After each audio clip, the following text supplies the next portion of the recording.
Does it make his head look bigger? A little.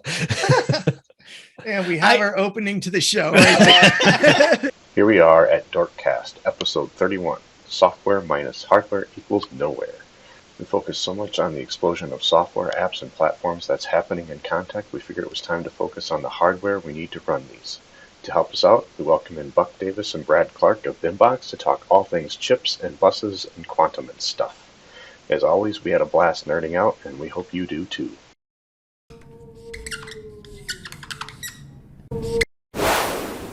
Nerd! And we're live. Episode 31 of the DorkCast. If you can't tell, I'm coming to you from the road. And this is software minus hardware gets you nowhere. With the one and only Buck Davis and Brad Clark from BIMBOX. Going to be our special guest today. We're going to get deep. We're going to talk about GPUs, CPUs, any other U's, anything we can think of. I got a lot of IOUs. We got some IOUs. We got some bus speeds. We got some of this. We got a little of that. We're having a good time. So I am going to start us off. I had to go down to the hotel bar because that's right. We are back in person and it feels darn good. I can tell you that. AGCIT forum. Thank you. It was an awesome experience to be around everybody. So that was great. I've got a Woodford Reserve.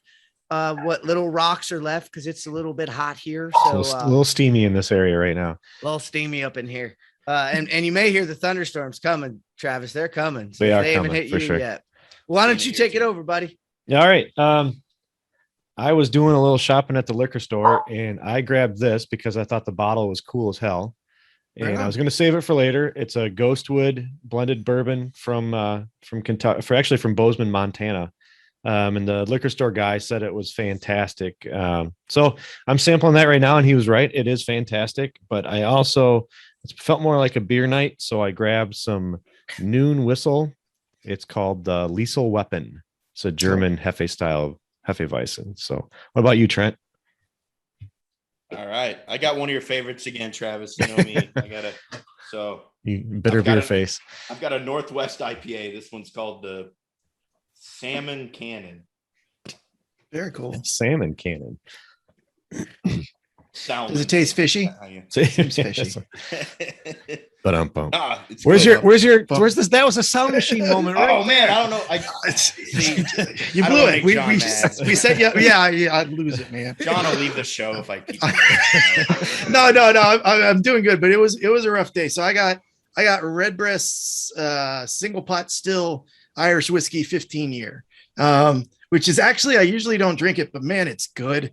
I saw it and it was sitting on the shelf and I'm like, dude, I could use a solid Irish whiskey. Sorry. So guest wise, we didn't prep you for drinking properly, but Buck, were you able to find anything to whet your palate at all?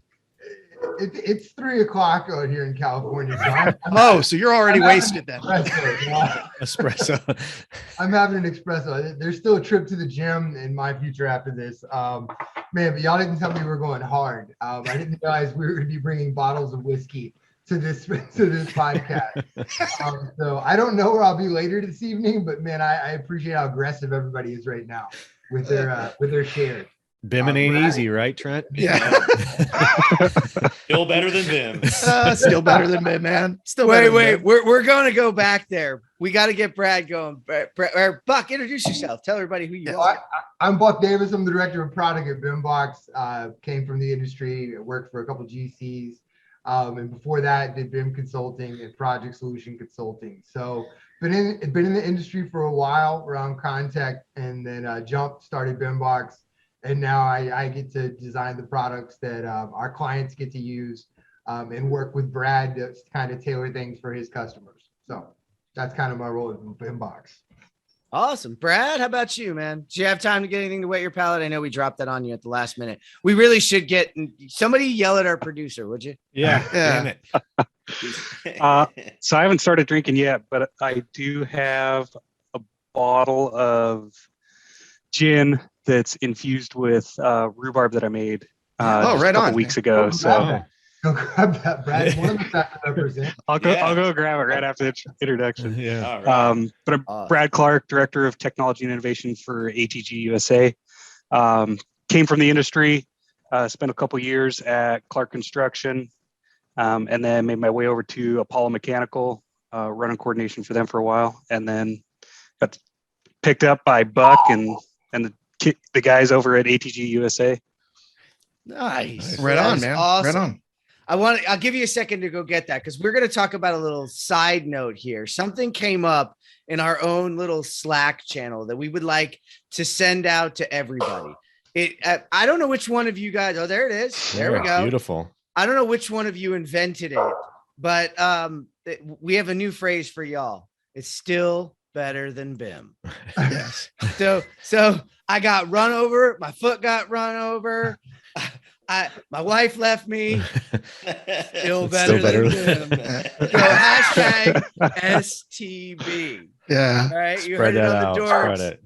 You heard that here first on the dorks. Jonathan, it was you, wasn't it? Who came up with it? You know what? It was a combination, I think, of all of us, but there was a day where just everything went wrong. Like the electricity's going out, the car's not working, the wife's not happy, the kids are going off the wall. And I'm like, hell, at least I'm not coordinating a job right now.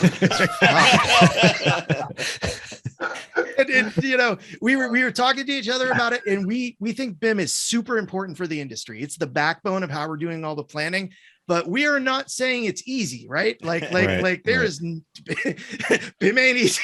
Well, it's like But- it's like we said in the Army, right? Trent, embrace the suck. That's what you have to do if you're going to get into BIM. Like you have gotta to be embrace kind the of suck. you got to be a sick, twisted person to be in this sometimes. I mean, you're kind of a glutton for punishment, and then like that one time you get the cookie, you know, the one you're like, yeah.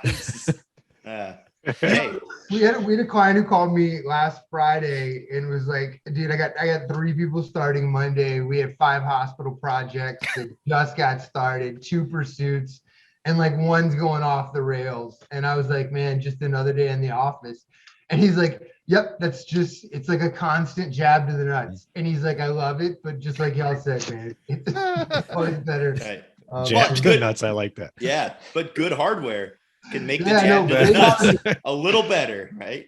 We shipped today, so he's getting his stuff a couple days late, but he put in an order on Friday. So yeah. So Um, Buck, you don't actually do coordination anymore, right? You're like No. stop for the most part, right? No. I honestly, when I got to a big general contractor, my goal was to get away from coordination as fast as possible. So I became a technical manager, and we had to hire 4 people real quick. That was I set up the framework for having a BIM group, and then got myself into project solutions. So started helping field teams and managing the coordination process. No, coordination is the minute you get to coordination, it's trying to get out of coordination as fast as possible. Yes, yeah. That's it. It's literally we're gonna put you in a sucky situation and see how long it takes you to get out.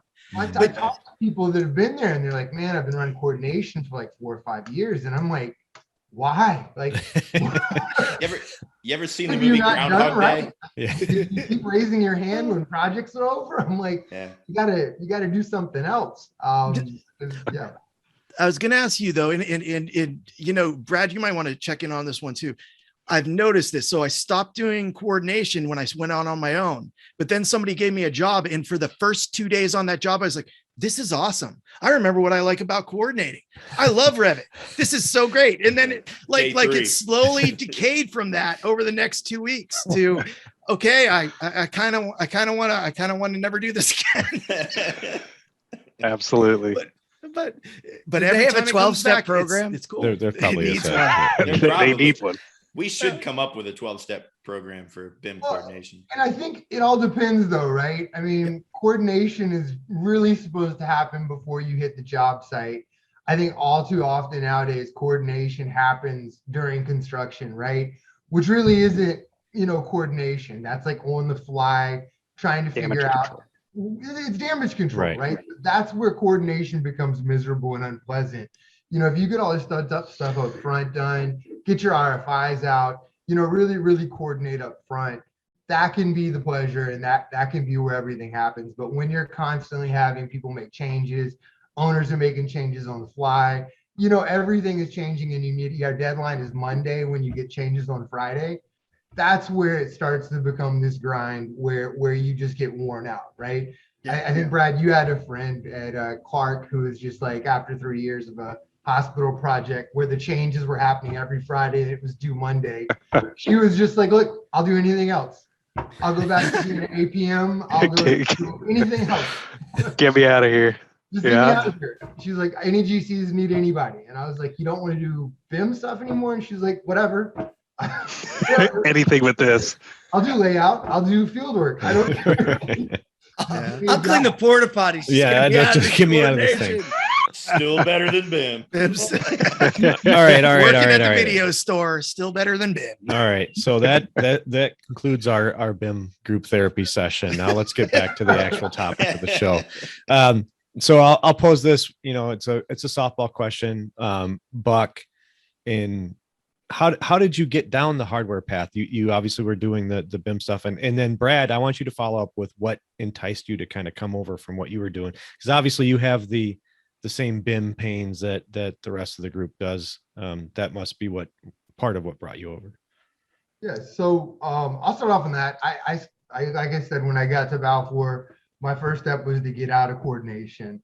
Next step was generally working with project teams, field teams on how to be more efficient in 360, doing some other issue tracking, and then implementing laser scanning for quality control, and then generally going and finding different ways through technology to improve our business unit. One of the things that consistently came up as a major problem was hardware. BIM techs weren't having a great experience. Our civil teams weren't having a great experience, or laser scanners techs weren't having a great experience. And we were spending a ton of money with Dell and HP. I mean, we were spending, $5,000 or $6,000 for workstations. So started hacking away at it. I had a buddy of mine that worked at a big concrete contractor. We started hacking away at it, built our first Revit workstation, deployed those inside of Balfour Beatty, fought like hell to get those systems actually deployed in our own companies. And then saw the impact. I mean, we'd give somebody this $4,000 system replacing the $6,000 system, and immediately they were more productive, right? So we started having calls from other companies. Hey, could you, tune this up, from a subcontractor that was working on a Balfour project? And then a friend of a friend would start calling us. So we went from 7 systems a week to 15, 20 systems a week to, 40 or 50 a month. And then all of a sudden, I had a couple people that were started with us that were like, this is a hobby, this isn't a business. At that point, I stepped out on my own, left Balfour, which my parents were like, you're an idiot. You're making 6 figures with great benefits, having a good time to build a desktop computer company in 2016. Like, you're an idiot, right? So I started that, and I just always saw that there was a huge gap between what was being provided to the industry and what they were being told to use, and what was actually giving a good experience. And anytime there's a gap like that, there's an opportunity for business. So that's how I got my start in BIMBOX, and that's kind of how that company started. Brad, I'll let you kind of take it how you got here, because that's a different story. Yeah, I mean, kind of similar. It really comes down to, those pain points in BIM where you get hardware and the hardware sucks for what you're trying to do. And I've always kind of been a bit of a techie. Before I was in the industry, I worked for Washington State University, doing educational technology research. They built a new classroom building that was focused around technology in the classrooms. I think I built like 30 computers for a couple of the computer labs that were in there as well. So, I mean, I've always had a lot of interest in hardware, but Clark picked me up after being at Washington State University. They poached me. And when I was there, I had this shitty Lenovo laptop that they gave me. And in the first week being there, they're like, hey, we need a massive synchro model pushed out in a week and a half. And I was like, all right, well, it's taken me an hour just to hide enough geometry to where I can start rotating the model to where I can even do anything here. Like, I can't do it on this. So I sent them specs for a couple computers, and they're like, oh, no. We use HP. This is the only thing we go with, but we'll get you something that's going to be awesome for you. So they spent over 16 grand on this desktop for me, sent it over, had a Quadro 6000 in it. But it was a Xeon processor. I think it was a 12 core, 2.1 gigahertz. So it just sucked for what I needed. Yeah. And after like 2 weeks of working with it, they're like, "Hey, how's that going?" I was like, "No, it still sucks. Like this doesn't do much better than what you gave me before." So finally I was talking with IT and I was like, "Guys, like, I mean, what you're giving us are not the right tools." And they're like, "Look, we hear from VDC at least once a year that our computers suck, but you never give us any reason like why or what we need to actually go with." So I said, "Okay, so if I started giving you like some numbers and some justification behind why you need to go with something else and what that looks like, would you guys entertain it?" And they're like, "Yeah, we've just never seen it." So I said, "All right." So I worked with one of my coworkers at the time, Eric Liming. We grabbed the regular Revit RFO benchmark tool. But the problem we saw with it was focused on these really small models, which isn't really what we did in the industry. Like we used much bigger models. So we modified it, put bigger models in, and we're able to run a bunch of benchmark tests. Ran a ton of benchmark tests and put together a two-page PowerPoint slide for Clark's IT. First page was a breakdown of here's all the software we use. Here's how that software uses hardware. And then after that, second one was all the benchmarks. And I benchmarked all the computers that we had at Clark at the time. I knew of Box from when I was back in school, found BIMBOX online, put them head to head. And there was like, a 40% performance difference in the Revit benchmark between BoxX and what BIMBOX was. And they were just like, "Yeah, this is a slam dunk. This is exactly what we needed. And, we appreciate this. This is something that we never really had."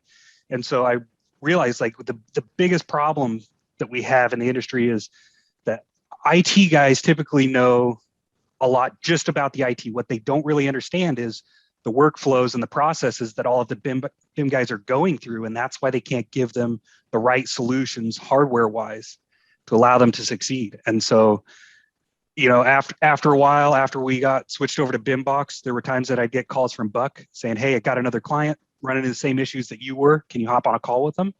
I was like, "Yeah, absolutely." Because for me, it was all about getting people in the industry the right tools to do really well at their job and not having to have the companies pay for asses in seats waiting for computers to load or hitting blue screens. So I was doing that for a couple of years, and then IT is not the biggest problem. Don't get me wrong. I don't want to be hopping on calls. No, dude. That's what everybody just heard. That's all they heard, Brad. They didn't see the chat. You just said IT. That's definitely a cut. That's definitely We're a cut. editing it down to Brad said IT is the biggest problem. IT is the biggest problem. So, in Brad, the story. tell us why you hate IT. Wait. We're going to bring it back around. Brad did not say that. Buck is the one who just threw that shade at me. No, Jonathan. No, Jonathan did. Jonathan threw the shade because way back when we used to fight on stage. But actually, the funny thing is Buck, Brad, what you just explained, that is Buck in my meeting. That's how we met. Yep. I went, I don't get it. I bought the fastest thing I can buy for this guy. His name was Ryan. He was awesome. He was my homie. I wanted him to succeed. Like he was our only dude doing Revit, our only person modeling. And I bought him it and he just looked at me and he's like, "It's a giant POS. It just doesn't." But what was cool is I turned to Buck and went, "Buck, I just don't get it. Like, so just explain it to me." And it has a lot to do with the framework in which the way the software is written. Mm-hmm. Right. And the way that then the software then interacts with the hardware itself. But it was interesting because I quickly learned along this path too, like you rarely in IT, we're always looking for like, we have to control as much as we can, but we're always going to have outliers, right? You guys are the outliers. And the best analogy I've seen, I tried to find a background to do this, is like, it is like saying that a NASCAR is the same because it looks on the outside pretty close, except it's got a lot of cool stickers, kind of like BIMBOX, that looks like the car that I can go down to the end of the street and get off the car lot and go drive out. But ultimately, they are very different tools that have a very different purpose. Yep. And so explain that, because I mean, normally we don't make people break it down, but like, I think it's kind of important to understand and break down, like, what are you guys tweaking? I don't know which one of you wants to take it, but you're tweaking stuff to match what it is that you're using. So Remember that dozens of people listen to this, so don't give anything proprietary away. We're gonna sell it anyways. We're the only people that do some of this stuff, man. It's a highly specialized process. Some of the stuff that we do that really makes the secret sauce. So there aren't a lot of things that AEC softwares leverage, right? They don't leverage a lot of cores. When I say some leverage multi-core, 6 threads, so 3 cores, that's not a lot. But when you think about it, most programs in the world don't leverage a lot of cores. So we're not talking about an isolated incident here, right? Most programs are not multi-core. Most programs don't leverage 28 cores. Most of them use between 1 and 3 cores at best. Not much RAM can be used on these systems. And when I say not much RAM, 32 and 64 gigabytes of RAM is not a whole lot of RAM. They use GPUs, a single GPU, so you can't stack up 3 GPUs to make a beast of a computer, right? So they don't use a lot of components, so the components that you use matter. Clock speed is critical, and now with AMD talking so much about instructions per clock, which we'll kind of get into in a second, that matters as well. So when you're using programs and talking about programs, they only use 1 or 2 cores. The key factor is how fast can you make those cores go and how many instructions you can get per clock, right? So you want a really high IPC and you want a really high clock speed. That is the number one thing you want. The second thing you want is really, really fast RAM with a low latency. Next thing up is you want a really, really fast drive speed. There's some things organically happening generation to generation between processors, and PCI 4.0 coming out, then DDR5 coming out next generation that help. But some of the things that we do at BIMBOX is modifying Intel processors, removing heat sinks, using liquid metal, coolers, all kinds of custom cooling components to make our systems run really, really fast, 24/7 on all the cores. The reason this makes a big impact for people in the AEC industry is because while they use single core programs, most of them are using a lot of these single core programs at the same time, right? They have Internet Explorer open with probably 15 tabs. They have Revit open, maybe 2 instances. They have a Navisworks open. They have, a BIM track open. They have Inkscape running. They have, maybe 12 programs running at the same time on 3 monitors, and they're busy, right? They're doing a lot of different things. Our Striker 3 workstations back here, and the one I have down here, run all core at 5.3 gigahertz all day long. That's just the frequency which they run. So no matter what you're doing, it's running at 5.3 gigahertz, no matter what. That's just the frequency that it runs. And that brings massive efficiencies over the course of 3 years. The high-speed RAM we use, it has a low latency. We can kind of get into why speed and latency matter and kind of what you'll see in DDR5. We can get into all that minutia. But at a high level, we choose components that make these things, give the ideal situation for these programs to run. And then we use high-end components.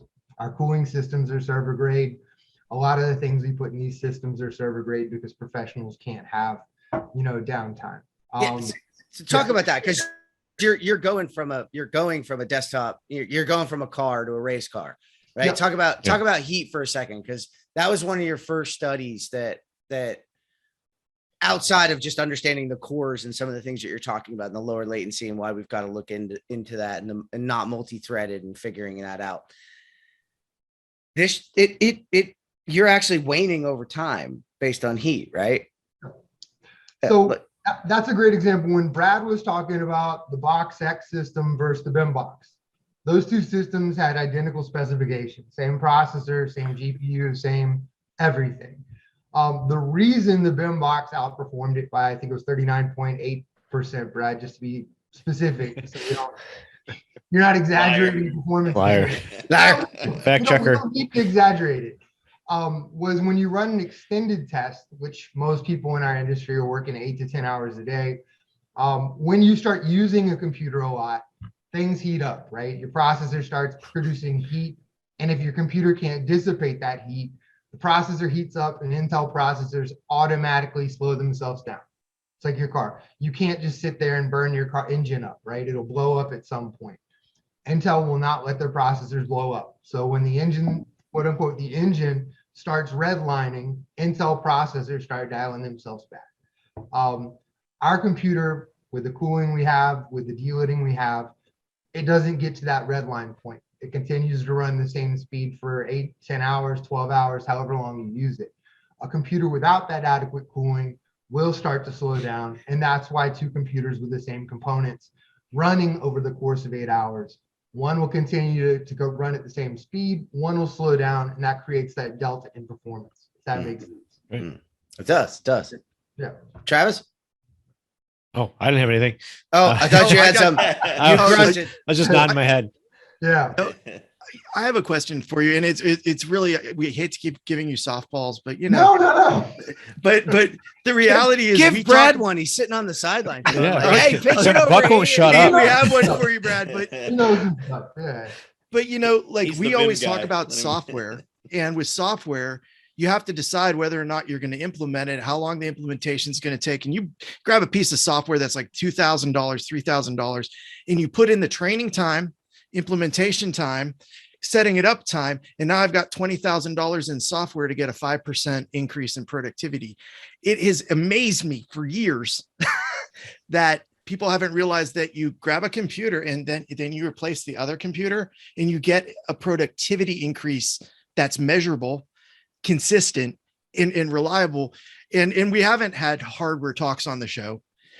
When you go into some of these bigger BIM outfits and replace like I'm working off gaming PCs right now, and it sucks. That's why I don't like BIM. That's part of my problem with BIM. It's just I'm working on gaming PCs.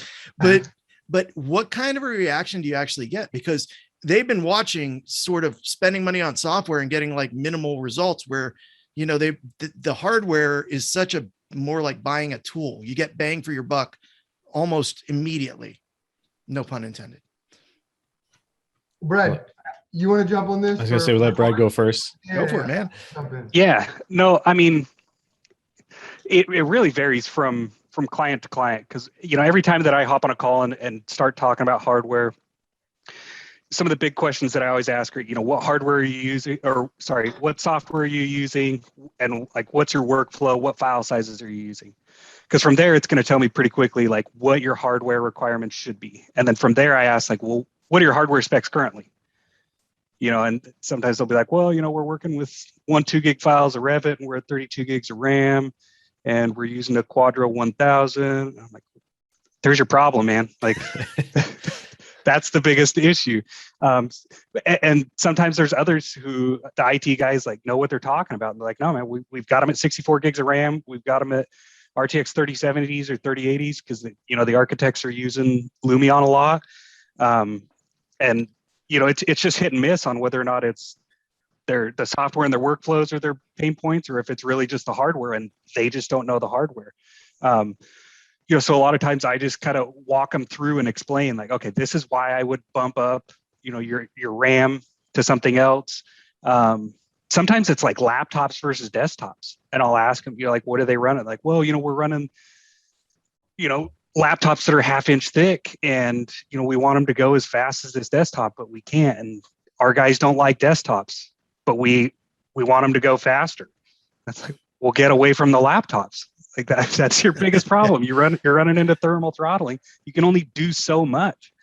And it's just having that conversation of like, look, I know you guys only want to pack around like 8 ounces for a laptop, but you need to understand the trade-off of, if you're going to go that way, then you have to be accepting of, well, we're just not going to have fast computers, and we're going to have to constantly wait for stuff. Or if you go to something that's more like a mobile workstation, instead of going to a desktop, you're just going to have to pack it around a little bit more. But wouldn't you rather pack that around and be way more efficient at your job and not have to wait forever for stuff to process?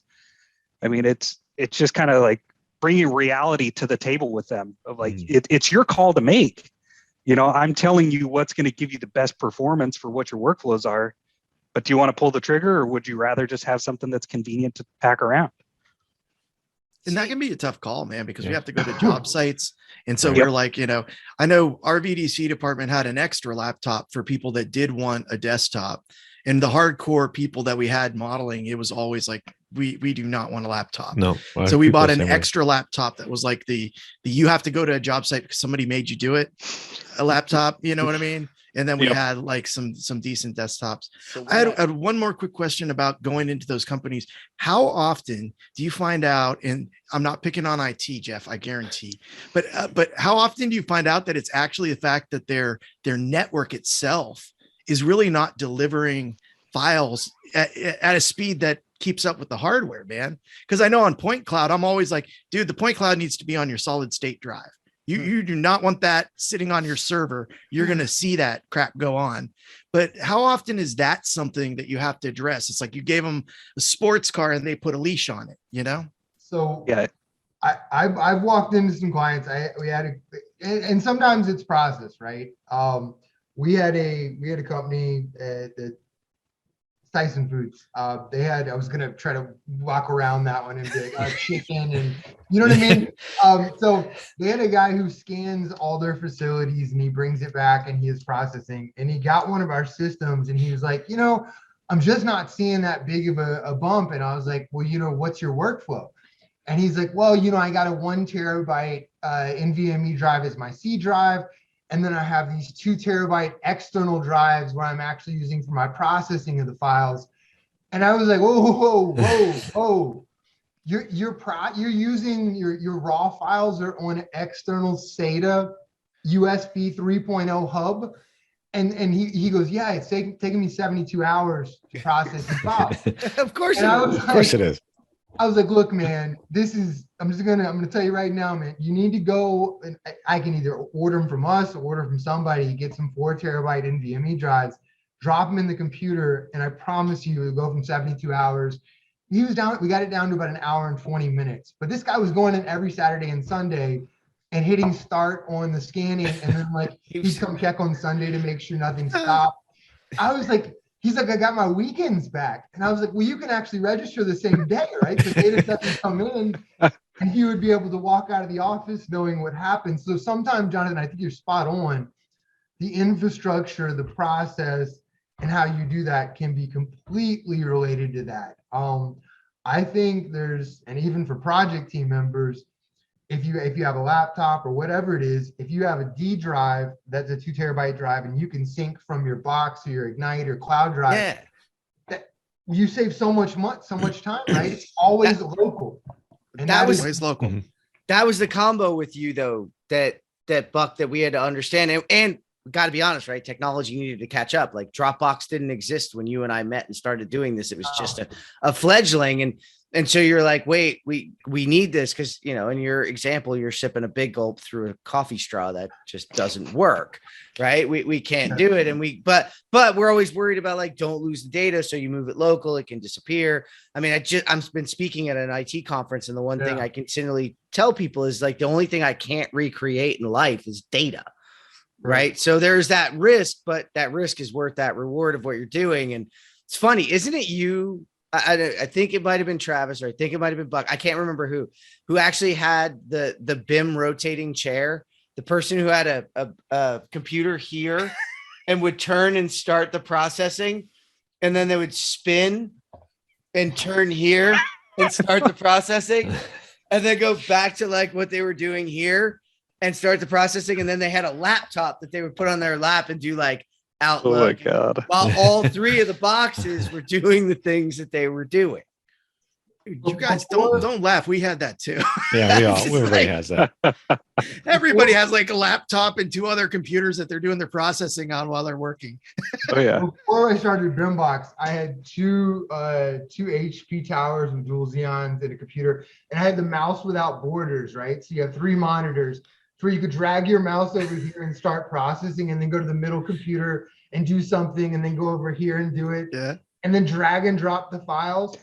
honestly, someone else tried to use my system and they're like, I don't know. Like, I'm trying to use this program on this screen and I'm like, it's not working. But like, it's madness. You don't need 3 computers. And to go back on the laptop desktop, we have a client right now that's got 45 of these strikers in their data center. Their clients have never, their users have never seen it. They remote in using RDP and some of the GeForce R440 drivers that accelerate RDP on GeForce cards. And they've never seen the systems and they have a beautiful experience. That was going to be my I question. was going to say something too. Yeah. Yeah, back in the day, we couldn't do that, man. Like we were trying to do it with you, man.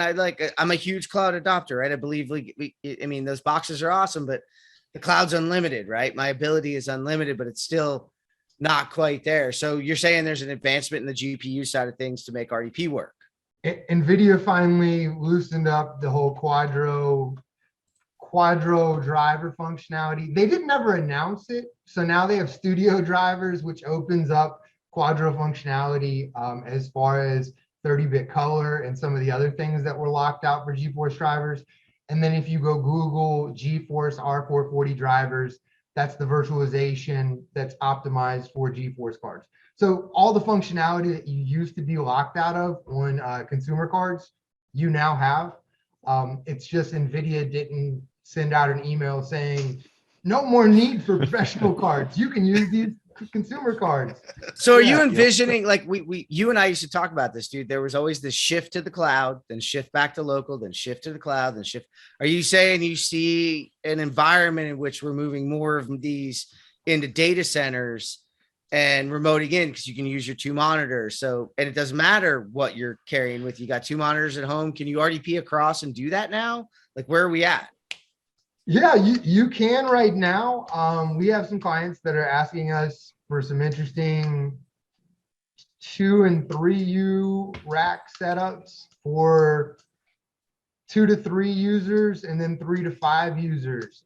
2 to 3 users running 4.9 gigahertz all core, and then 3 to 5 user systems running 4.6 gigahertz. Which is a lot faster than your current cloud setup with some really, really cool specs. That's not a product we're rolling out anytime soon, but I will tell you the tricky thing about cloud, and we've kind of run into that with some of these conversations, is to get some of the cool cloud software, you have to be a certified hardware, which most of the hardware that they have certified is like 2 or 3 years old. So like you can't even use the new Epic processor. You can't even use the new Ampere graphics cards. You're looking at like old school, so you can't even take advantage of the new cloud products. Yeah. So I think that's one of the limitations. And I think every year that the products made for the cloud jump forward, the stuff in a desktop also takes a huge jump forward. So it's tricky. I think you could inevitably see these running in a server room. And I think if we had clients that were looking for stuff like that, that might be something we could venture on in the future. Yeah. Yeah. We got a call in from the crowd. Trent? Yeah. Buck, I don't know if you saw too, but Walker Lockard was talking about his the MacBook with the new M1.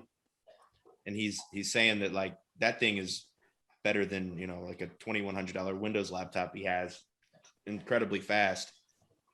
So he's wondering, do you think there's a future for ARM processors in BIM, like, in 5-10 years time?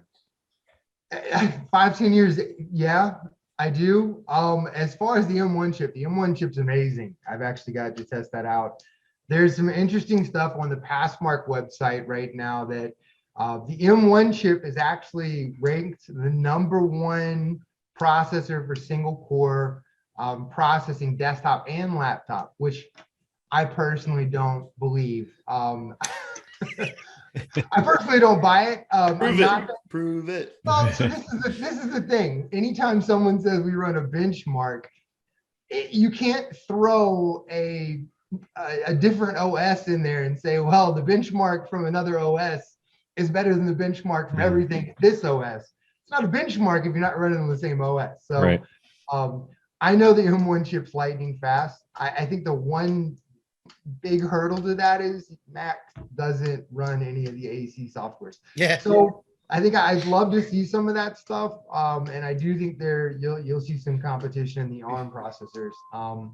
So I do think in the next 5 to 10 years, that'll get really interesting. Are you asking for Mac? Revit for Mac? The Mac version? Oh yeah, you can. That might take a bit. You can do this. You can virtualize and boot into Revit via a Mac. People have been doing that for forever. I'm always like, you're buying a Mac to then run a virtual system of Windows on a Mac, which I don't know. But the case looks so cool. It looks You know what I mean? Like, Pretty. Plus, you're allowed into all your local coffee shops. So- I just when we Your barista calls you by name. when we go into IT departments and we're like, look, we're gonna sell you performance, Windows PCs. I could only imagine walking in and being like, look, Travis, you're gonna have to run Basecamp and virtualize this OS to run your Revit, but it's gonna be fast. And the OS and where the support for it's not gonna be great. Right. It's not gonna be great. Well, so speaking of virtualization, it's something we touched on a little bit with you, putting the BIM boxes in the server room and desktoping in. And Brad, we're gonna try to I'll throw this one to you first. Where do you see the VDIs, the virtual desktops? We've seen a little bit out right now, and some companies tried to start offering some of those things for VDC departments. Do you see that going anywhere? What are the limitations that you're seeing there? I mean, network speed is going to be your biggest thing. When I was at Clark, we tested a couple different options, and they didn't work for what we were really trying to do. It really drags down our performance and what we were really working with. And we were really heavy in Synchro, Navisworks, Revit, and a little bit of CAD.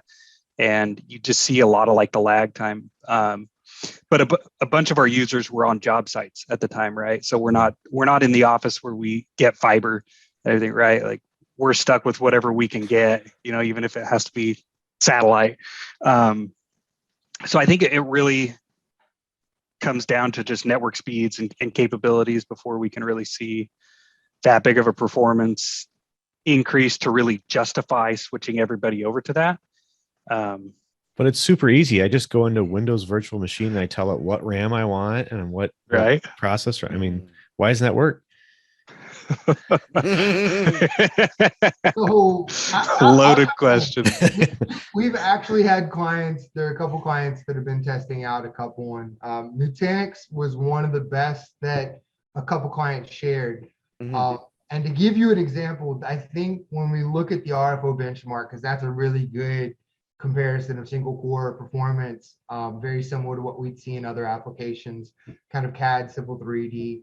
Nutanix ran the model creation portion in about 142 seconds. That would be the equivalent of a Dell Precision workstation. So that's good. I mean, that's really good for a VDI, but when you look at that compared to a box or an Alienware laptop that can do that in 98 seconds, the Alienware laptop's crushing it. And our Striker 3 can do that in 72. So you're taking almost a 50% hit on performance to have that virtual setup. I think when we look at the people that makes sense for, it'd be the people that aren't in the office, right? That's kind of who you would say would be the ones that would be ideal. And not your heavy users, right? Right. So now you're looking at people that may or may not, I mean, if you're on a job site and don't have Wi-Fi or internet, you kind of crush those people. And if you're looking at your heavy modelers in the office, a desktop might be the better. You know what I mean? So it's kind of like, who are you looking at these people for? And I think there probably is this great mix of maybe we need to have an option to be able to spin up 20 to 30 of these systems. And maybe we need to have 20 or 30 of these desktops so we're nimble, right? Maybe we need to be able to spin up some, we need to spin down some, but we need to tackle this big chunk of users that just have to have horsepower. And then we need to be mobile and nimble enough to be, if someone needs to be spun up and go home, I can spin up a system and they're good. So I think there's probably a good mix of that. Yeah, see you're absolutely right in my opinion, like that the mix is there, because the real problem becomes, right, you're talking about a consumption based product, right?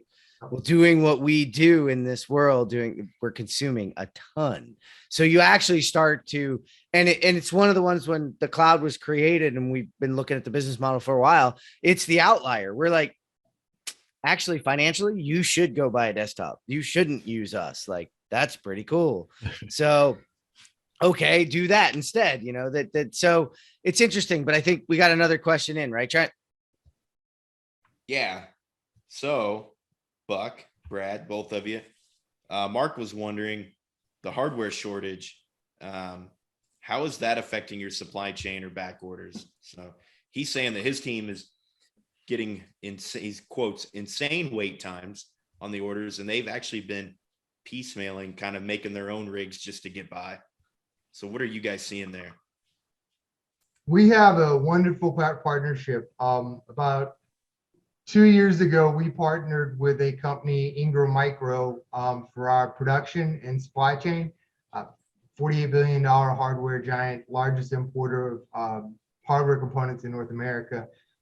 We have not had a moment where we couldn't fill an order of any volume over the past 2 years. Right now, like I was saying, we had an order for Stragers put in last Friday. We shipped today. So we can fill any order with 30s, 60s, 70s, 80s, 90s, whenever someone needs. So Mark, if you're struggling, we're happy to help you out. What, I guess, so what allows you to do that as opposed to said big box names, right? I mean, is it because you're so specialized where you have much fewer variations of computers, or, in construction, we talk about modularization and productization. Is that what's giving you that competitive edge there? We made some commitments for volume to allocation. So we committed to buy early on, we committed to buy a certain number of processors every quarter. And we have scaled that up. So let's just, for an example, Q1, we say we're going to buy 1,000 processors and we follow through and buy them.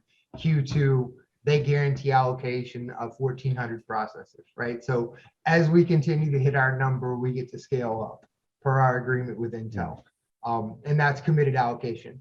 I would say the big box vendors, the issue they had was they went out to build, 10,000 laptops in China. They got shipped over. Lenovo sold out. Lenovo buyers started storming on Dell. Dell got swamped and tapped out. They ran out. They placed another order back in China. There were already overflowing orders. You know what I mean? So we're just going from different pools. Ingram can get processors for us. Dell is buying whole systems and fighting supply chains that HP, Lenovo, and other people are. They're also using professional cards, and there are only 2 companies that make those. So there's probably a pretty big stress on that pool as well, if that makes sense. Brad, it sounds like if your soldering is good, you got a good side gig there if you want to sit there and solder microchips. No, and I tell anybody that wants, if y'all are out in LA and you want to tour our production facility, hit me up, at BIMBOXUSA.com. Feel free to come take a look, man. The facility is pretty amazing. Anti-static, EDS, dust-free, really, really cool area. I'm going to pose a different question to Brad and Buck on this, because you made me think about this. As we think about cloud, we think about the transformation going there, going back.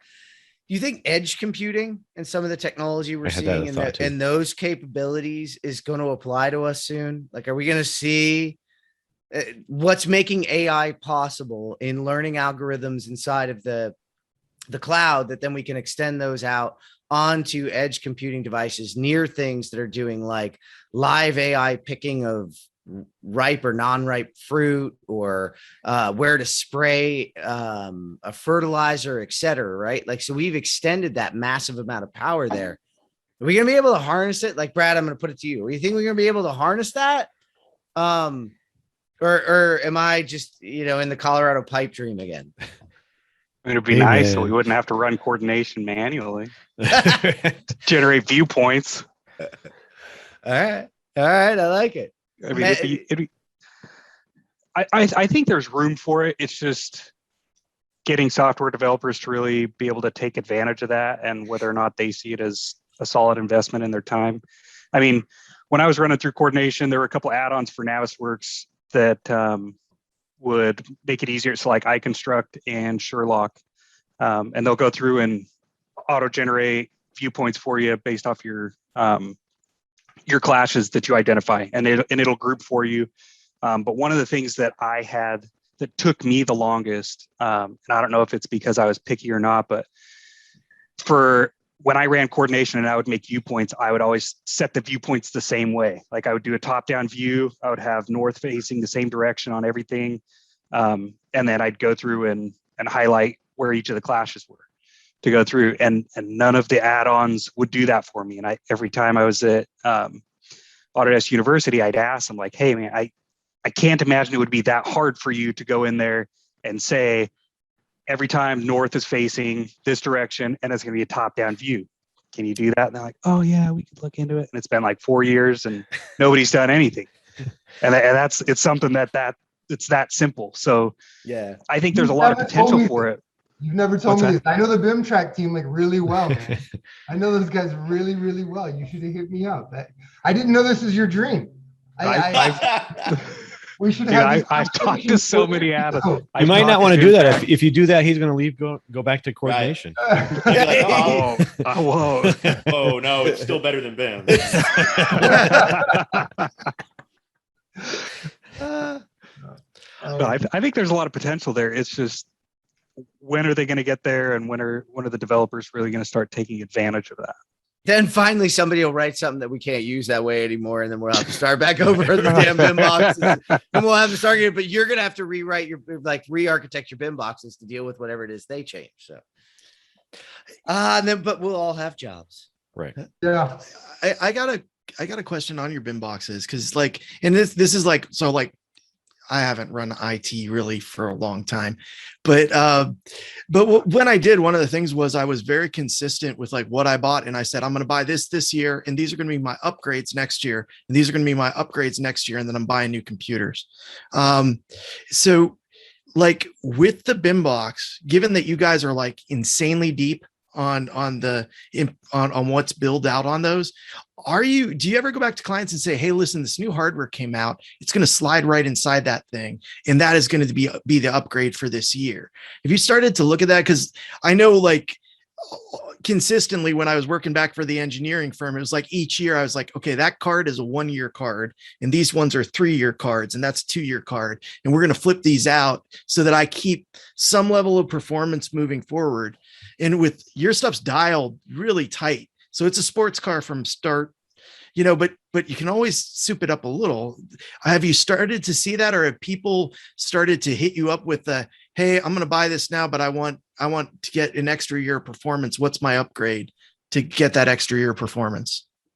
I would say on these systems and for what we're doing, it's a little tricky on that, right? So for a lot of the stuff that you would want and that we would see a big jump in performance on is going to come by way of drives, right? I would say the biggest impact you'll see on some of these systems outside of the processor, right? We can't always upgrade the processor on these, but RAM speed, which we already pretty much tap out. I mean, we're throwing super fast with a super low latency. It's expensive RAM. We're not really seeing much change until the next generation, and then the motherboards are actually going to change. So the answer on that one would be a no. On the drives, I do think that would be an opportunity, but we're not seeing that big enough from like a 970 to a 980 Pro to really say, hey, Travis, I need you to take all those 970s out. You just need to put new 980s in. I think you'd probably kill me if I had to come out. Yeah, it's not worth it. And I do think there are places where, and some of our clients, I'd say Travis is one that has already done this. When you do go get your 10 gig LAN set up in your office, it's time to add that NIC card, right? It's time to drop that in there. So let us know when you get that IT infrastructure in there, and we'll be ready for you. Or when you decide to get into laser scanning and you have your Striker 2 and you're using a Leica scanner, hey, we've got this awesome add-in card. It's an X16 quad NVMe drive with crazy IO. This will help you with your Leica scanning. So really understanding our clients' long-term vision for this system up front, it really helps us kind of stay dialed in with our client. I would kind of always say to people, and it's been tricky because our Gen 2 Striker, which was the predecessor to our recent release Striker 3, excuse me, too much coffee.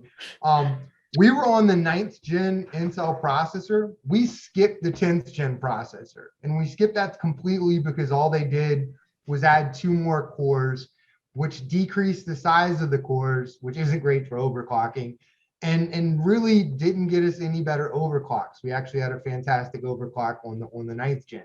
So for what our clients were using, it really was not much improvement at all. So we stayed on the 9th gen. So our system, our Striker 2, is actually probably a 2 or 3 year product. So moving to this 11th gen is a big upgrade.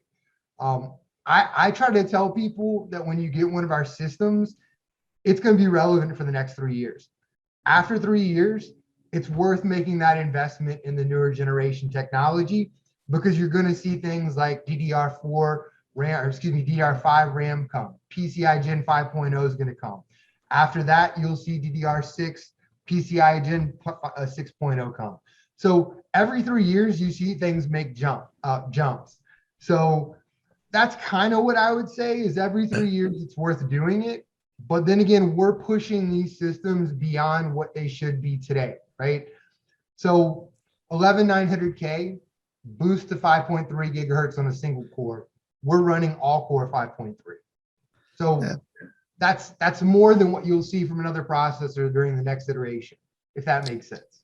Totally makes sense. And it means every 3 years, all your project engineers are going to get a sports car, because they're not going to, they're going to get the old computer. And they're going to be like, that's oh my God. That's what we're doing now. This is Or your awesome. estimators. that's Estimators right. love these. Yeah, Travis, Yeah. you're actually up to that right now, aren't you?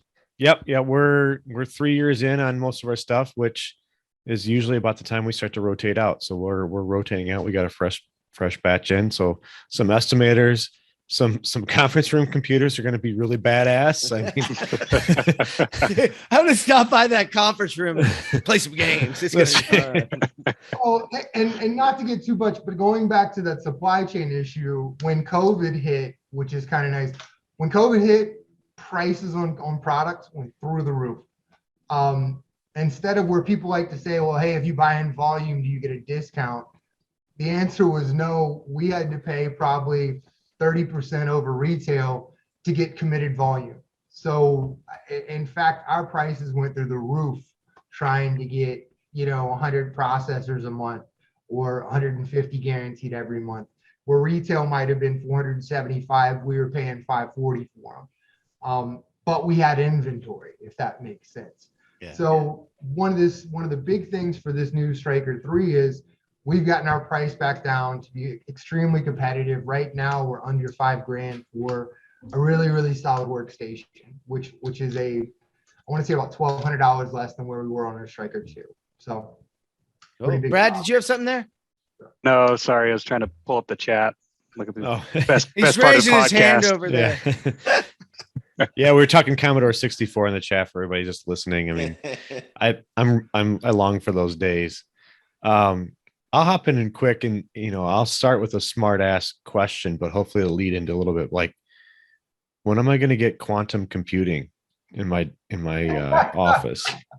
But really, I'm asking, like, what are you seeing as the future? What are the things we should be looking forward to?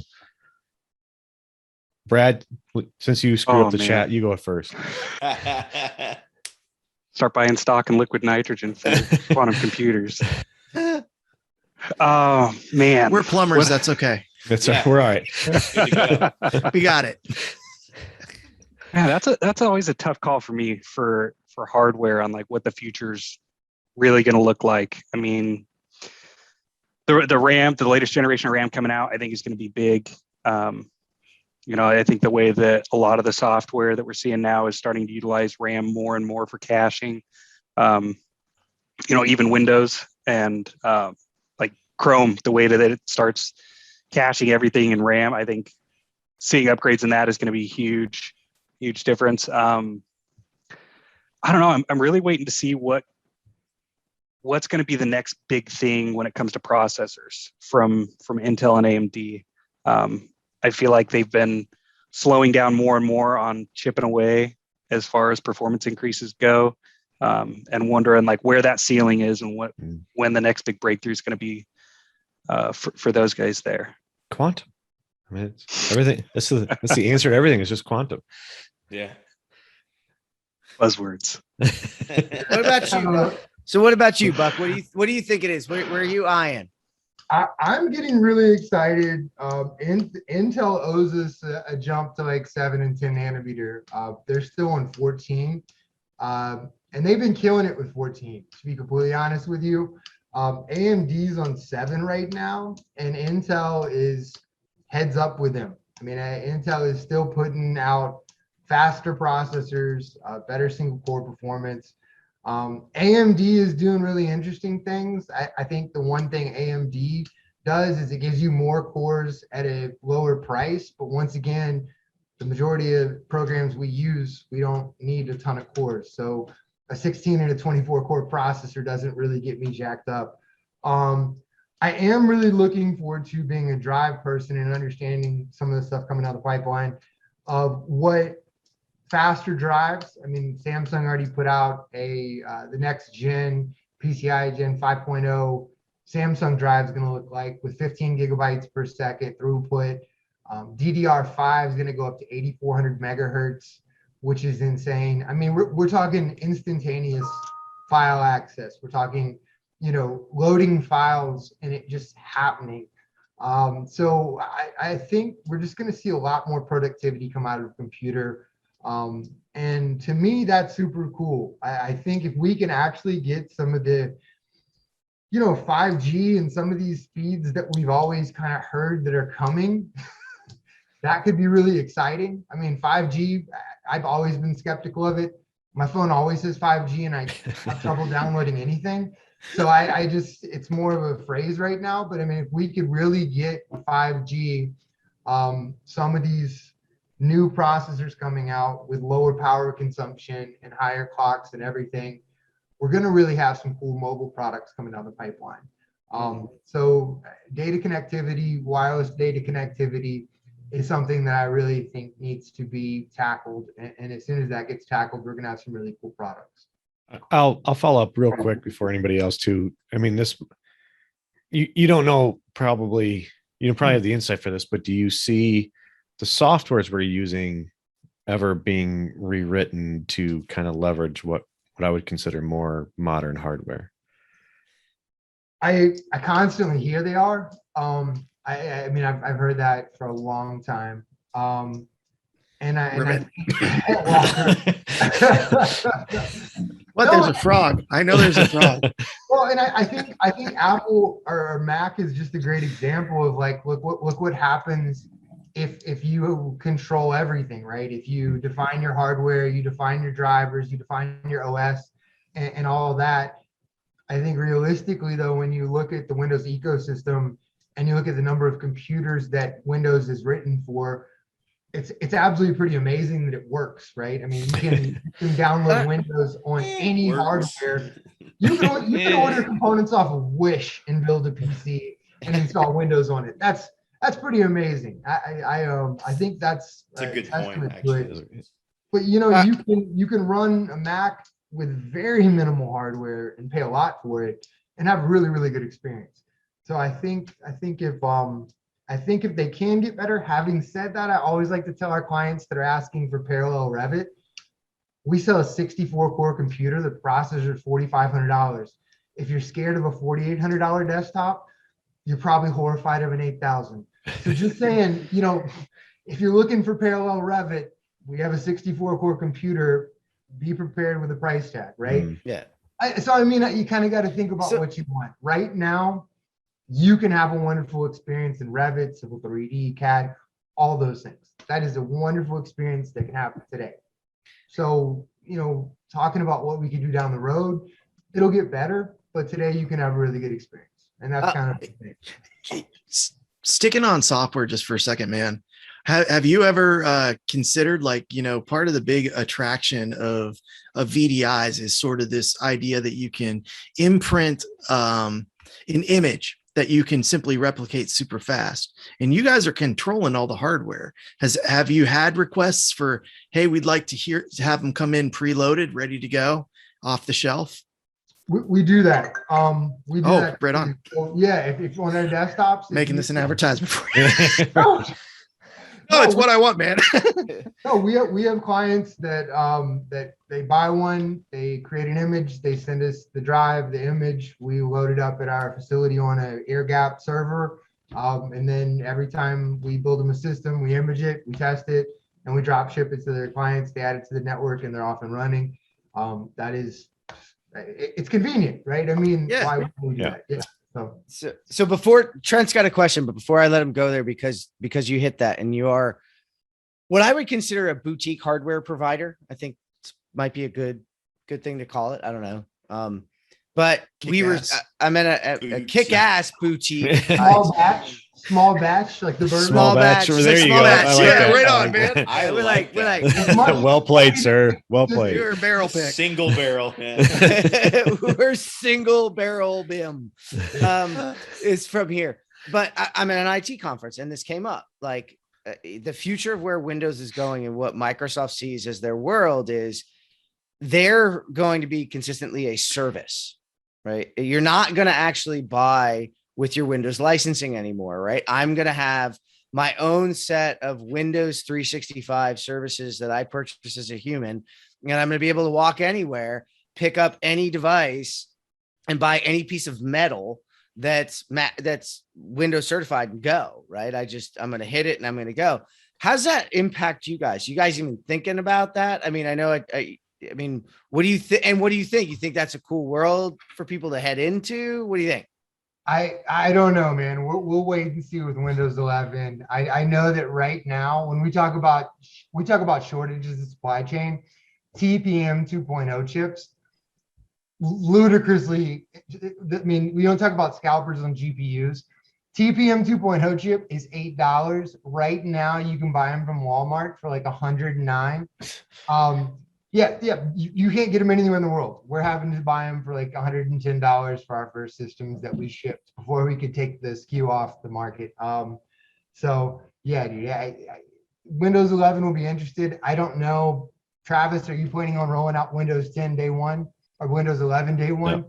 No. Okay, we'll see how it happens. I don't think a lot of us are going to be doing that out of the gate. No, but I want you to think a couple years down the road, because in all honesty, like, this is what was cool. I have a couple of side clients that I've kept along the way, and one of them has a construction company and an inspection company, and it was wicked impressive to all of a sudden see he was down in, I forget where he was during COVID. He had dropped his laptop, broke it, picked up another one, walked in, put in his own credentials, because we have them all cloud built out. Everything's O365. Like, boom, he was running, and he's like, what do I need you for? And I was like, wait, it took a lot to get there, man. Chill out. But yeah, but all of a sudden he got it. He's like, this thing that we're all coming to you from that's here, in most cases still is just a conduit. Correct. Yeah, I think we all, I mean, they've been kind of working in that direction. I think that's very much, if you're in the Mac world or you've used that's kind of the symbiotic, like, it's on your phone, it's on your iPad, it's on your computer, you log in with something and all your services drop down. Yeah. So, I mean, I think Windows is kind of emulating that, and that makes complete sense, right? I think people like that, in a sense that my everything is up here, right? It's all in the cloud, which is a server, which is just hardware somewhere else. One less thing to think about. Right. Yeah, no, completely. It's nice to not have to manage all that. And I think that it simplifies it for the other 98% of the people that don't want to sync to a local and have a RAID 1 with their storage. You know what I mean? Like, yeah, and I probably answered my own damn question. As you're sitting there talking about it, I'm like, wait a minute. That's like saying, well, just because I want to go get the race car down the street. Like, that's not going to happen. They're not going to make that engine. They're not going to make that part, that thing ever that I can go get it. And I think that what we're literally calling the cask version, the distiller of great BIM is a little different, and it'll probably always be a little different. And in fact, I said something online about Windows 11, and I was immediately jumped on by a bunch of people who went, "Well, great, because a lot of our products don't even work on Windows 10 yet, so we'll just be screwed now for even longer." So we had clients that did not make the jump from Windows 7 to 10, and you couldn't do Windows 7 on NVMe drives, so they were stuck on SATA drives. It was tricky. So enterprise software, man, it is the last thing to update to anything. Right? Yeah. I mean, okay, so anybody, any of the dorks have a good question here? I'm gonna give it to you for a second. Trent, I'm gonna ask Mark's question. So if you're good with that, and I'll pose this one to Brad. So Mark LaBelle's wondering, Autodesk has finally put DirectX 12 in its 2022 products, and he's wondering if you guys have done any testing to see any performance increases in their beta with DirectX 12. So I have not had a chance to do any of the testing with Autodesk 2022 products yet. I don't know if Buck has yet or what. No, I sent you that article this morning about that OSD. Yeah. So my understanding of what they're doing is they're redoing their engine for all the different product lines, is that there'll be viewports where you can do rendered views, and it actually will render using your graphics card, not your processor. That was my understanding of what they're doing with this. It's cool. They're doing raster rendering with the GPU. A lot of our clients use Inkscape for viewport rendering. So I love it. It's cool that Autodesk is catching up, and in a couple of years they'll have wireframe views and shaded views with your GPU. But most of our clients are using post-process rendering system solutions. So is that just for like a ray trace view or something that you're talking about? Yeah, that was my understanding through reading through the article. I was talking to one of my buddies at AC Magazine who was like, "Oh, they're taking advantage of the GPUs," and I was like, it's not really what I saw in there. But not for the things that we actually use. Right. Yeah. No, it just like basically the wireframe and shaded views, which you really would like to see a GPU. 99% of our workflow.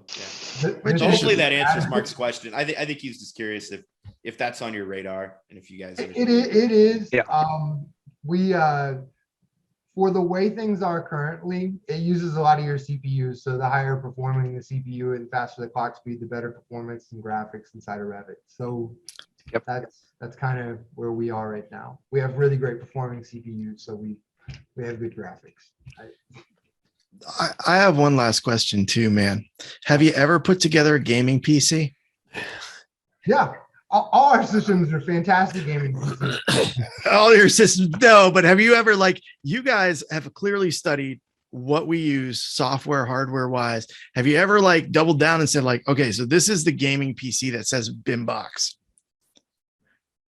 Because I'd like one. Now you're entering a whole new world of marketing there for sure. So I would say this. I would say all our systems.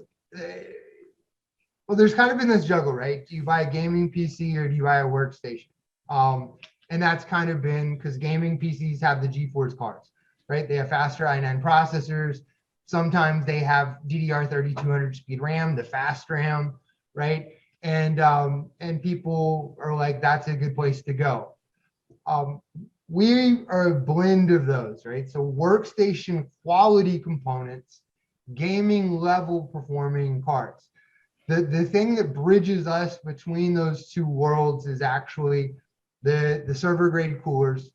We don't use consumer coolers that can burn out. We use server quality fans that have high RPM, low decibel fans. We put a lot more fans in there. And we do a couple other things on the delitting side that take a gaming system and turn it into a professional workstation that'll have the endurance. So we use gaming cards and a lot of other things. So they are gaming systems. They're gaming systems that gaming system here, BIMBOX goes here, right? So yeah, we might have to work on getting you one to test out, Jonathan. I kind of sensed that. I was like, I got a couple back here. But I'm telling you, like a lot of the AEC products, we're already seeing Unity in some of like the Revisto products built on Unity. I have like 3 other AEC products built on Unity. So those gaming engines, Unreal Engine, Twinmotion, was beautiful rendering, like almost real time. So I keep seeing these areas where like those two worlds are meeting, and I was trying to see like where you're at with that. And honestly, you work out a lot, like you said at the beginning, but do you ever sit down and just game for a little bit? I do. I actually, and I work in Unreal quite a bit, man. David Weir, the guy who does the AEC, yeah. I reach out to him quite often and send messages. I was truly talking to him. I was like, look, is it Twinmotion? Is it Unreal? Because I'm jumping into Unreal with Cesium, and I'm trying to do some of this stuff. And should I like tell people? We have clients that call me all the time, and they're like, is it Unreal? Is it Twinmotion? And he kind of gave me the roadmap, which is everything that's in Unreal this year will be in Twinmotion next year. Mm-hmm. So it's Twinmotion. That was the answer if you're not sure. But no, we were building our systems out to be able to handle Unreal and do the rendering in there as well. Real-time rendering and just that gaming environment is the future of where we see modeling going. I think a lot of the 3D modeling softwares we see today that are very limited, there are a lot of big companies like Unreal that are buying Civil, buying BIM, buying rendering. They're going all in, and their license subscription model is free. That is, you really can't be free. You compete with it. Like, you don't. It's free, and we're just going to keep buying companies to make it better. Like, that's a great business model. Awesome. And I think that we're going to continue to build systems out like that. We're going to send you one so you can test it out, and maybe you can give us a plug on one of these and say it's decent. We will pass it around if you send it, man. Yeah. It will be me, and then Trent, and then Travis, and then Jeff. Sure. Hey, wait, how did I get lad? I'm just an IT guy. I'm going to load it up with porn and then send it to you. I'm going to give it to Nick Espinosa. He's going to track it back to you and prove it did okay with Revit, but it just didn't do very well with Pornhub. Pornhub just doesn't work. Give me the Oculus. Everything. It's gonna be all, I won't even want to touch it. Look at John. All right, we're getting canceled. We clearly went straight down into the gutter. He does something beautiful. He goes straight in the gutter with it. We're getting canceled now. Okay, back it up. Back it up. Who's going to cancel Back it up. Come on. Oh, bring us home, Trent. All right. No, I think we're all wrapped up, aren't we, guys? I was going to hand it off to Jeff. I think we've talked long enough. Yeah, I think we're at that point. This is awesome, guys. This is our first ever real deep hardware conversation. Yeah. So Brad and Buck, I really want to thank you for joining us. This has been a lot of fun. It's what we're out here to do, and you guys gave us a space to go and do it. So I'm sure we'll see you soon. Hopefully we'll see everybody in person there soon. I'm really excited about it. So Brad, thanks for joining us. Buck, thanks for joining us. This has been the DorkCast, episode 31. Software minus hardware gets you nowhere. Thanks, guys. Later, man. Thank you. See you guys. Thanks again. Yeah. Thank you. Nerds! Yeah. We need some ease. Why do you have a point cloud behind you? Is that your house? No, I just found a point cloud and put it up there because I'm going with the chip dip here. Yeah, I like your chip dip, man. I was inspired by it, and then I was like, I'm just not as fucking funny as Trent is. It's totally something I would do, like really drunk too. Look what I did. I want to eat this Pentium. This fucking Pentium's so good, I can eat it. We should do the still better than BIM ones too. I think that we just need to pass that around. Still better than BIM on everything. Dude, I turned to one of the guys when you guys, Jonathan, when you did your list of shit that happened to you, and you just did STBT, and I busted out laughing, and it was DJ Phipps Oh, Yeah. sure. sitting next to, and he looks because it's in the middle of Nicole's speech, and she didn't say anything funny, and I just laughed. But Still better and I than was him. like, oh yeah, we got this whole thing going where it's like this happened, still better than Bim. I think we need hashtag still He's better, Still than better Yeah. than Bim. TJ would appreciate that for sure. Yeah. You know, I've been thinking about it though, like because my wife was like, "Aren't you supposed to support that?" And Trent had it right. It's not that we're saying it's easy. We're saying it's important. Right. It's important to construction. It sure ain't easy. So But I'm thinking you're going to see the next 5 to 10 years where us like specialty contractors, the highest paid positions in the company aren't going to be PMs anymore. It's going to be BIM managers. yeah, sure. we're Yeah. not going to have them. That's what it Yeah. comes down to. Or the BIM manager is going to be the PM Yeah. because BIM runs. Look what BIM controls.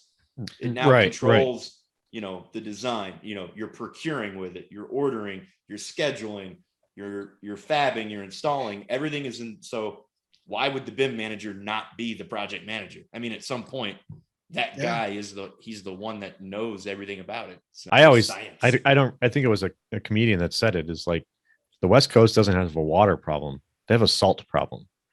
Yeah. There's plenty of water. Yeah.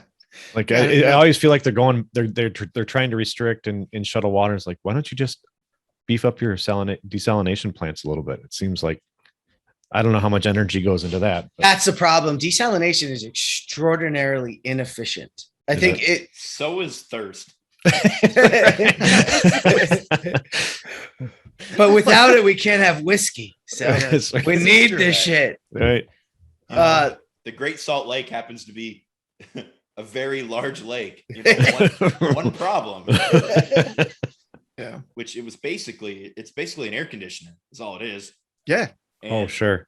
it's just the condensation that it's pulling out of, or the humidity it's pulling out of the air is condensing into a like a cistern where they're, and I'm like, you didn't make water. Like, Yeah. It didn't make one. You're not I fucking taking made two water hydrogen and with water shit. and bashing them together. Yeah. Like a little hammer. There There you got go. a lot of BIM boxes behind them, man. We Hello. There you are. Look at all those. look at those. I mean, is that one for each of us, Buck, back there? Are those all the, are those That all was the- a gift. Those are Thank the you. complimentary Buck gifts. Is like Yeah. Right. the kick-ass BIM boxes in the back. Yeah, yeah. we are looking for a sponsor. Why don't we catch up after this? And We could talk, I'm sure. I don't know. Sponsors, boys. I don't know. Yeah. We have to be careful. We're bound to say something that will piss you off, Buck. It's just No. a matter of time. Or get you in trouble. Or get you in trouble. You probably We get in generally- trouble. We generally piss off software though. That's the Right. Yes. Yeah. I mean, Yeah, I I don't think have hardware, a hardware we're problem. fine. Hey, Yeah. give us time. We'll piss off hardware. We'll piss off hardware. That's the goal of this show, right? This show is our show to piss off all the other hardware suppliers in the market. We fucking piss everybody off. We're here. Get hate mail from Dell and HP all at once. It will be great. that's I got quite probed all right. by Alienware and I hated them ever since. Oh, you Oh, said that geez. out loud, Trent. Yeah, that'll make the cut, I'm sure. I don't know. I try to avoid anything that calls people out, and that's kind of Yeah. borderline right there. Yeah. Anybody register? Oh, I I didn't don't even think look. so. Did we get it even out in time for people to I do was that? gonna say, we just put it out today. Yeah. just we're put it we're out. great at this. See, this is why you don't want to sponsor us because we Actually, Yeah, we you don't by don't the vote for way, shit. That's our fault. It's 20,000 people. well, no, you can blast it after we're done. See, We'll the blast thing the is, I don't want recording. 20,000 people here when we're doing it. I don't want them really showing up for it because then I got to fucking be on time and shit. And, I don't think my hardware can't handle it. Yeah. I need a bin box. Wait, hang on. Oh, you have yet to use it live. Oh We're my good. gosh. Yeah, we're good. Right on. And don't do it. What did he do? I just saw Trent start laughing, and I didn't catch what John. John is always so disappointed when I use the sound machine. Look at this. So Look at this. Your Just, kids. Your kid sees that shit on a regular basis, and she feels the He same way we do. apologized to the guests last time.